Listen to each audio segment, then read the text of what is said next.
Hello, everybody. Welcome back to Diego Knows. I'm Diego.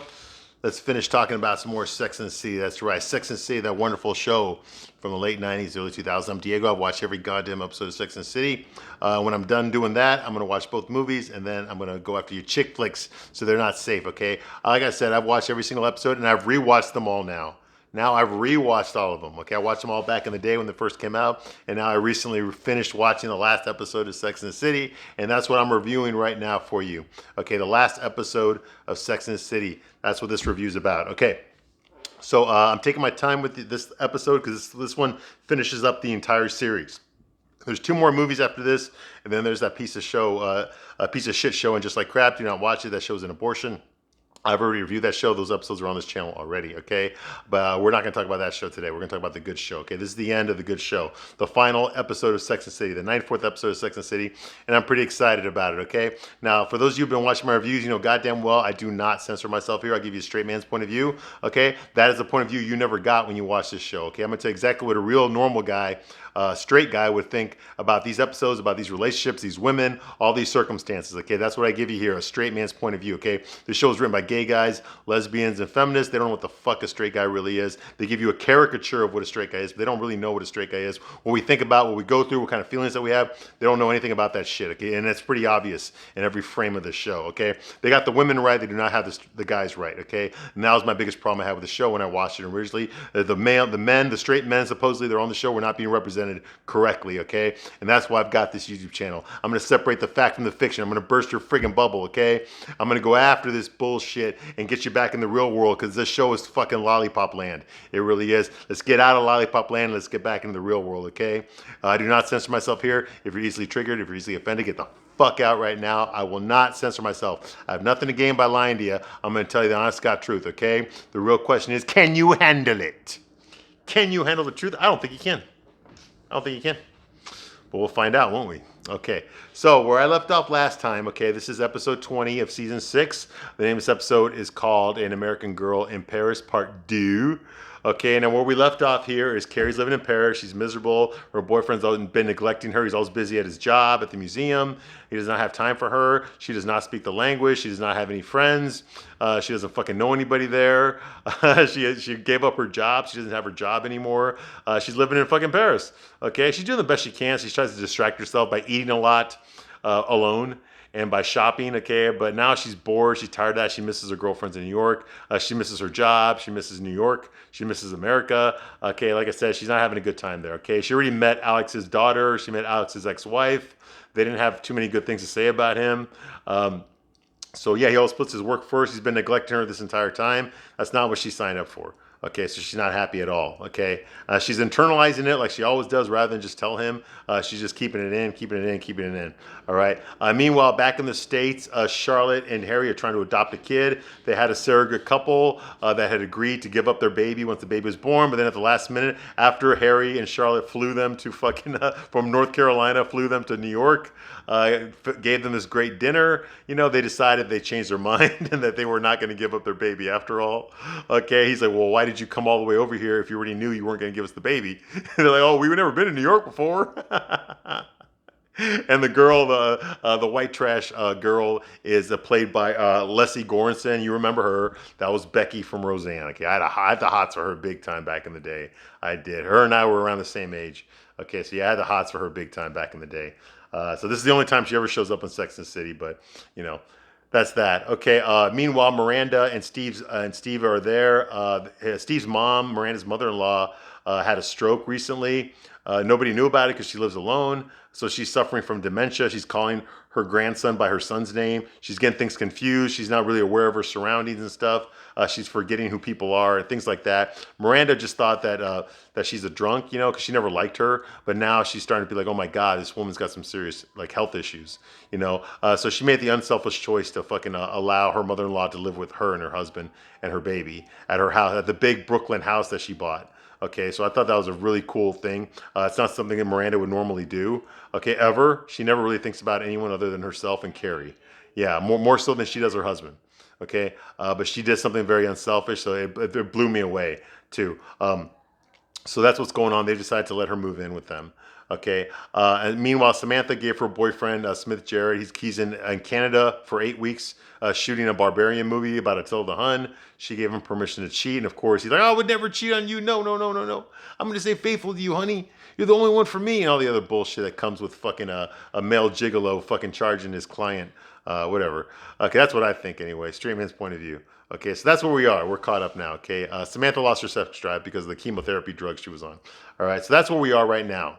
Okay, so let's finish up this review. All right, now I'm going to take my time on these episodes because I'm going to wrap up the whole show here. So however many videos it takes, I believe this should be my 4th video right here. Okay, this is part 4. Okay, of my review for this one episode. Yeah, I know it's a lot, right? Yeah, I know. Okay, so here we go. Okay, so Carrie met some French people at a bookstore that recognized her from Sex and the City. Her book sold very well in France. They did episodes about that. She got this big royalty check for like 25 grand because her book did very well in France. So she's in France now, okay, and they recognize her at the bookstore. So a few people there, there's like this woman and some gay guy that are there. Yes, you can tell he's gay without having to say anything. They decided to have a dinner party for her in her honor.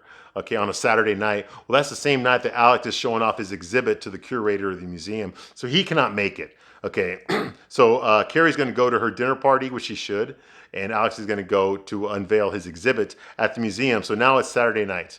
Okay, Carrie's getting ready. She's putting her dress on. Okay, and he's getting ready. He's putting his tuxedo on, his suit on. He's having a problem with the cufflinks. Carrie's excited to go to this party. She sees Alex, and he's basically had a meltdown. He's suffering an anxiety attack. Okay, he's afraid that they're not going to like his art, that he's just some silly old man who doesn't know what he's doing with all these fucking light sculptures that don't make any sense. He's like, oh my God, Carrie, the curator is 27 years old. Can you believe it? Why did they just think of me as some old man with silly light machines? You know, he can't fucking do anything, okay? He's a fucking pussy. He's a fucking pussy. He's an artsy-fartsy guy with no fucking balls. And that's the honest-to-God truth, okay? This is an exhibit he spent countless hours working on. He neglected everything in his life in order for this art exhibit. His daughter, his wife, I mean, his girlfriend, his ex-wife, everybody. He neglected them so he could do this thing, and now that it's time to show up, he's pussying out. He's fucking scared, all right? Fucking coward. Unfucking believable. Then again, he's Eurotrash, right? The French are known to surrender pretty easily, okay? So he's all self-conscious and he can't go through with it. Carrie's like, just breathe and relax, Alexander. Look at me, look at me. You will be fine. They will love your exhibit. He's like, Gaddy, would you go with me? But I have my dinner party tonight. Please come with me, Caddy. I need you there. Well, I don't have anyone's phone number. I can't call to cancel my dinner party. Okay. You go. I will be all right. I will.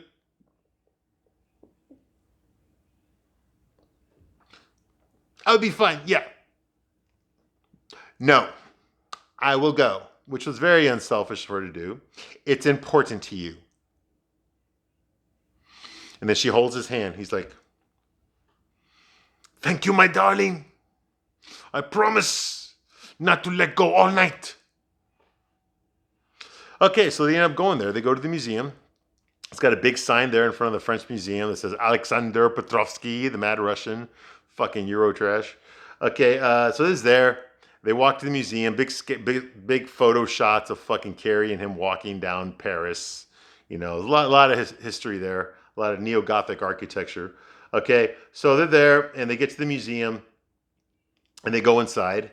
Okay, the patrons are already there. Okay, they're already waiting for Alexander. One of the patrons recognizes him, calls out his name. He brings all the other people there and they just fucking swarm him. Okay, they start hounding him with questions of this and that, giving him a shitload of attention. He's like some fucking celebrity to them. Okay, they invite him into the museum. He goes in there, and of course, now that he's got all this attention, now that all these people are asking him questions and shit, now he's going to show them his artwork, so he feels fine. He's full of confidence now, and so he lets go of Carrie's hand and goes in there with all these patrons and starts showing them around the exhibit. Now, one of the weird things about this is I went to art school, okay? I went to the Art Institute of Chicago, okay? And if you're gonna spend this much time working on some 4D art or some 3D art, me personally, I wanna see what he did, okay? Because like I said, I went to a prestigious art school, okay? And they don't show us anything. They don't show us his artwork. They describe it. They tell us it's light fixtures, light machines, but we don't know what the fuck it looks like or the ambiance, okay, or the juxtaposition or any of that shit. So I don't know what the fucking the mood is, the color, the scheme. What's the message being overlaid here? I don't fucking know. I can't critique his art. They don't show us his fucking artwork. Okay, they just tell us it's light machines. Okay, so obviously he lets go of Carrie's hand. So Carrie ends up just sitting there in the museum on a bench in the museum by herself. Meanwhile, Alexander is walking the patrons around, showing them from one part of the museum to the other. He's basically hosting this little event for himself. Okay, and the big sign that says Alexander Petrovsky up there, and Carrie feels completely fucking left out, alone by herself. She's just sitting there with her purse, She decides it's time to light up a Marlboro light. And of course, the security guy at the museum tells her in French that she cannot smoke. She gets the message, so she puts her cigarettes away. Like I said, she's depressed, and she finds a hole. There's a hole inside of her purse. Okay. All right. She's all grown up. Yeah, she finds a hole inside of her purse, and in there is her fucking necklace. Okay, the necklace that she lost earlier in this episode.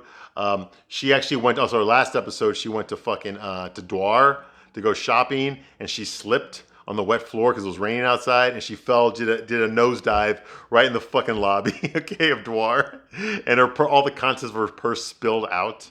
She thought she got them all, but when she went back to the hotel, she went through her purse. She could not find her Carrie necklace. That's the necklace that says Carrie on it in cursive that she wears almost every episode of the show. She never talks about it. We always see her wearing it. We always see her putting it on, okay, since episode 1, okay. But now she's acknowledging that she lost it, okay, and she can't get it back. It had no monetary value, but it was a priceless, sentimental wise. Okay, so Alexander actually bought her a diamond necklace to make up for it, so she wouldn't miss so much losing her priceless fucking Carrie necklace. Okay, so right now she's actually wearing the diamond necklace that Alexander bought her. Okay, but she finds her Carrie necklace and she's all excited, and she sees it as a sign of God. Like, oh my God, here she is sitting there in this fucking museum being neglected again. Okay, and what does she do when she looks in her purse? She finds herself. Get it? Carrie necklace, herself, Carrie. So she decides to get up. She tells the security guy, hey, tell him over there, my boyfriend, that I'm taking off, okay, because he's busy right now. And she fucking leaves, okay? And she runs over to her dinner party. She's late now, but she's gonna go to her dinner party. She gets there to the address. She gets to the restaurant, and right when she gets there, the waiters are putting everything away. Apparently, this dinner party in her honor was canceled because she did not show up. So she sees her book there on the table, her Sex and the City book, that her fans brought her, probably to autograph at this dinner party that she stood them up for. So now she feels like shit. She was ignored at the art show, and she did it for her boyfriend, and now she fucking no-showed her own fucking dinner party. So everybody that was waiting for her left because she flaked on them. And that this really pisses her off. It really upsets her that she missed out on this party in her honor for a boyfriend that fucking once people started asking him questions, he basically forgot all about her. Okay, did not acknowledge her anymore. So yeah, she's pissed off, and rightfully so. Okay, moving right along. Charlotte and Miranda are drinking coffee. Okay, at Miranda's place. Charlotte's there visiting, and they're playing with Brady. Charlotte's trying to teach Brady how to read, and I guess he figures out how to say the word train based on the picture. And then all of a sudden, her mother-in-law, Miranda's mother-in-law, her name's Mary, played by Ann Mira, Ben Stiller's mom. She's passed away already.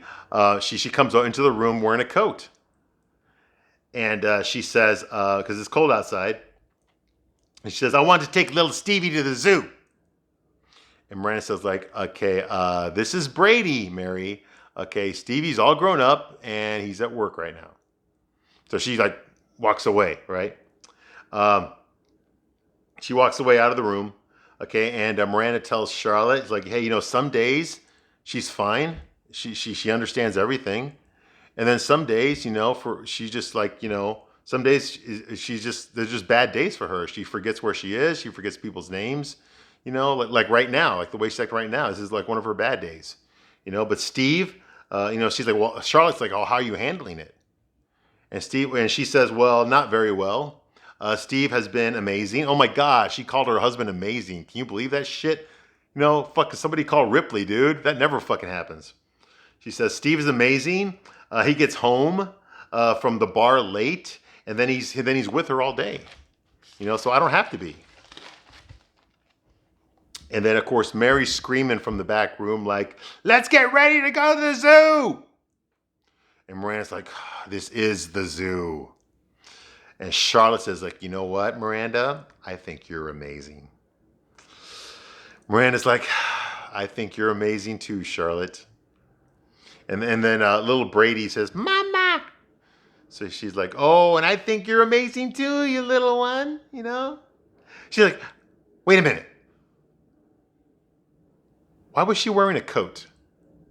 And then she gets up and she goes over to the front of the house, and sure enough, the front door is open. So Mary fucking walked out in her dementia, left the door open. So now fucking Miranda's flipping out like, oh shit, shit.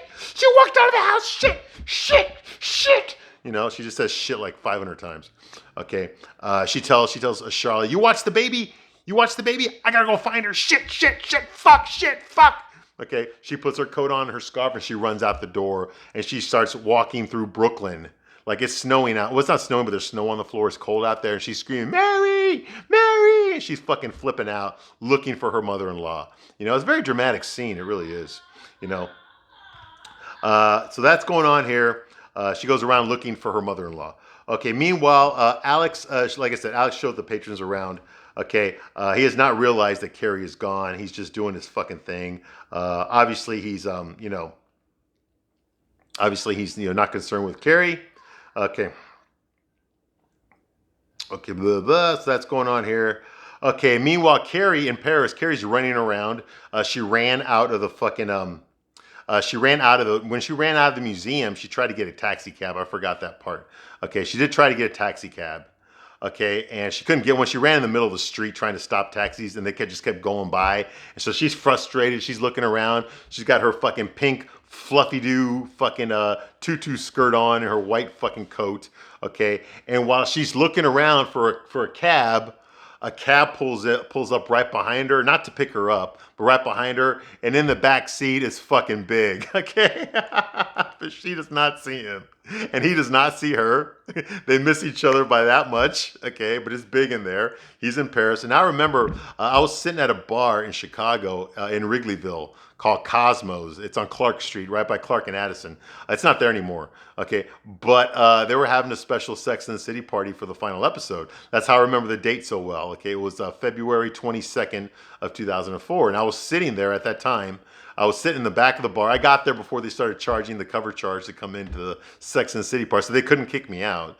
And I was sitting there, I was drinking a little bit, but I was in a nightclub full of fucking middle-aged women, white women drinking fucking Cosmos and watching this big screen TV and watching this episode of Sex and the City. This was the premiere of this episode. Okay, and we're all sitting there in this bar. I think I'm the only straight guy in there. Honestly, I think I am. Okay, and I remember that scene. The women were so drunk by this point. Okay, the women in the bar with me were so fucking drunk at this point that scene where Carrie's standing in the middle of traffic trying to get a cab, and then Big pulls up right behind her and she does not notice him, but we, the audience, noticed him. The whole fucking bar was like, ah! It was fucking unbelievable. It was unbelievable, you know? Like, I was a fan of the show, but my God, these women were these were true believers, man. These women were fucking committed. It's like watching a football game when your favorite team is in the Super Bowl and they just scored a touchdown. You know how guys are like, ah! You know, that's what it was like when Big shows up and Carrie misses him. It was fucking insane. Oh my God, dude. Oh my fucking God. Yeah, so that happens, all right? So they miss each other by that much. Okay, okay, meanwhile, back in New York, Miranda's running around Brooklyn trying to scream, Mary, Mary, Mary! And she's fucking having a meltdown trying to find her mother-in-law. And finally, she turns the corner and she sees Mary there. Okay, now I did mention before that the doctors think that she had a stroke like a week ago, but it was a small one and nobody knew about it because she lives alone. They moved her out of her apartment because it was roach infested. It was dirty. She couldn't take care of herself. She needed somebody to take care of her. Okay, and she's suffering from dementia, and just like my mother did before she passed away. And she sees Miranda sees her there,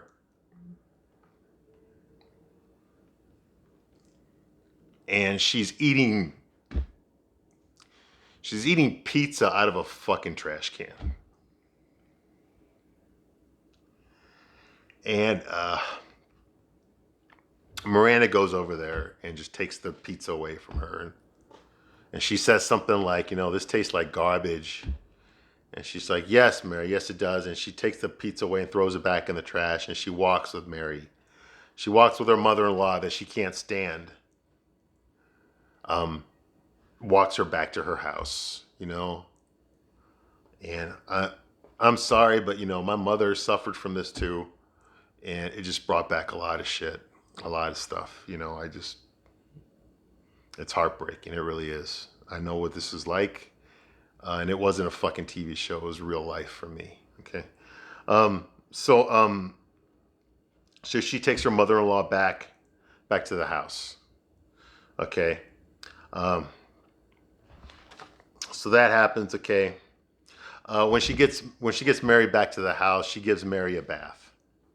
Like she washes her in the bathtub, like a kid.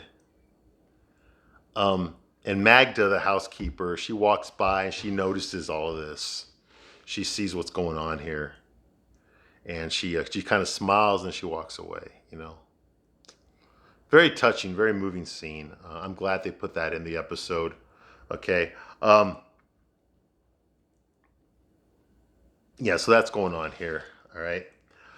And then we get to the main event. Okay, Carrie goes back to her hotel room. She's already missed her dinner party. The people already left. She shagged them at her own fucking party that was in her own honor. So she's already shagged them.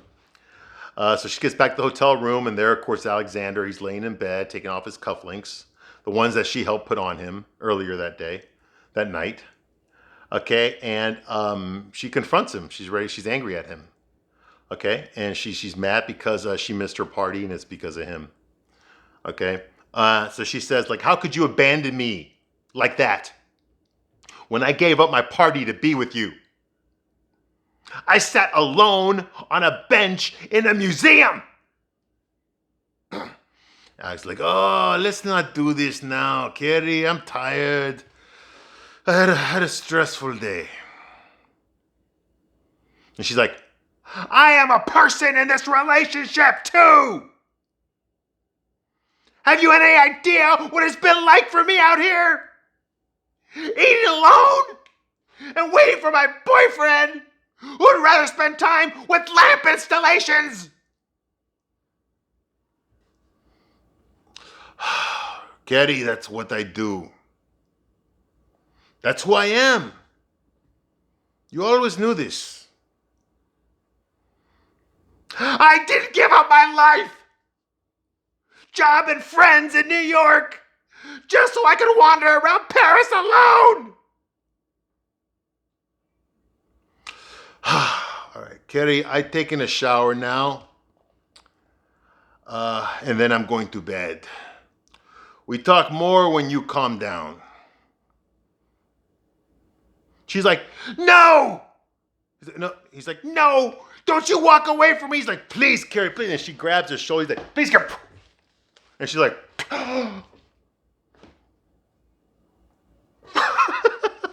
yeah, that happened. You laid the slap down. Oh, it's not funny. It's not funny. But he's not a, he doesn't like, I don't think he beats women. I hope not. But it clearly it was an accident. He was walking away from her. He's upset. She's upset. She wanted to keep yelling at him. He didn't want to fucking put up with her bullshit. Okay. And she's got grievances. I get it. Okay. But he also didn't want to deal with it. Okay. So they're both, I understand both sides. Okay. He's just trying to get he's trying to avoid an argument. She wants to have an argument. Okay. So when he's walking away from her, she grabbed him by his shoulder and he was basically flicking her off of him. And his hand accidentally fucking got her across the face, So it was like, oh, and she's like, oh. And I remember that scene too when I was sitting in the bar, in the Cosmos bar in Chicago, watching that scene. When he struck her like that, oh, dude, fucking, you could hear a pin drop in that fucking club. Okay, unfucking believable. All the women in there were just like, it's like one of those fucking things. Like, holy shit. I'm like, damn, boo, he just fucking laid the slap down. Damn. Fucking Rihanna style. He Chris Browned her ass. Okay, it's not funny. It's not funny. Okay, violence against women is not a funny thing. I shouldn't be joking about it, all right? I shouldn't be joking about it. It's fucking funny. I do not advocate hitting. I've never hit a woman in my life. And I think that men that do that, unless it's fucking self-defense, you have no business fucking hitting a woman, all right? Okay, so no, I don't agree with it. Okay, but in this case, it was an accident. He didn't mean to hit her. She just got in the way. He was trying to walk away from her. She grabbed him violently, so he fucking tried to get her hands off of his shoulder, and he accidentally fucking clocked her in the face, which none of us have ever wanted to do. I'm pretty sure Kim Cattrall volunteered herself to do that scene. In real life. Okay, it's not funny. It's not funny. It's not funny. Okay, so okay. All right, so that's going on here. Okay, and he tells her it was an accident because the look on his face like, it was an accident, Carrie. I didn't mean to. And then he hugs her, and when he hugs her, he breaks Carrie's necklace, the one that he bought, the diamond necklace that he bought her. He breaks it when he hugs her, and all the diamonds fall into her cleavage. So now they're stuck inside her bra. All right. And he's like, I'm sorry. I thought that I was clear to you about who I am. Okay. And Carrie's like, maybe it's time for me to be clear about who I am. I'm looking for love. Real love. Ridiculous. Inconvenient. Consuming. I can't live without each other, love. And I don't think I'm going to find it here. Not in this expensive suite, in this lovely hotel in Paris. It's my fault. I should never have come here. He starts walking away. He's like, Caddy, please don't. I'm fine. She kisses him on the cheek. Thank you. She grabs her coat. And she fucking walks out the fucking door and just leaves him there. He's just like a fucking bad Tuesday, Okay, yeah, so that's going on here. All right. So she's down in the lobby now, downstairs in the lobby. And she tries to ask the hotel clerk for a separate room, a single room, but she doesn't speak the language, and he doesn't speak English, I guess. I don't know. She can't. She tries to say it in French, but she doesn't freaking know. I don't know what she's saying. Even the subtitles couldn't help me out when I watched it. She ends up dropping the diamonds from her neck that are in. She drops some of them on the floor, so she's like, "Oh, damn it!" So she crouches down on the floor and starts picking them up. Okay, and when she's doing that, that's the moment that Big walks in the room through the revolving door. He walks into the room in his suit with his pink tie, his black suit, his coat. And the first thing he notices when he walks in the lobby, he sees Carrie down there in her green tutu, outfit. And she's trying to pick up the diamonds that she dropped. And while she's crouched on the floor, she looks up and they both make eye contact with each other. And she's like, hi. And then of course he goes right up to her. And we know where this is going, okay? All right, so that's going to end this review. This is part 4 of this episode. I will be right back very shortly with part 5 of season 6, episode 20. Thank you very much for watching this long, and I will see you soon on the next one. Bye.